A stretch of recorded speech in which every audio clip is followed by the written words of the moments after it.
পরিষ্কারভাবে বলতে চাই, আমার ভাইদের যারা খুন করেছে, আমার ভাইদের যারা হত্যা করেছে, আমার ভাইদের যারা শহীদ করেছে, তাদের চুল পরিমাণ ছাড় দেওয়া হবে না।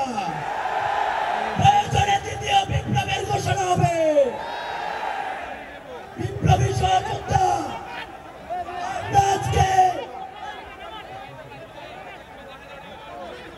আমরা আজকে দেখতে পাচ্ছি মুজিববাদী সংবিধান এখনো বহাল রয়েছে।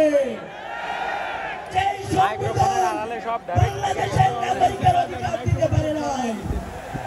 সেই সংবিধান দাড়ি টুপিওয়ালাদেরকে অধিকার দিতে পারে নাই। সেই সংবিধান আলেমদেরকে জঙ্গি বানিয়েছে।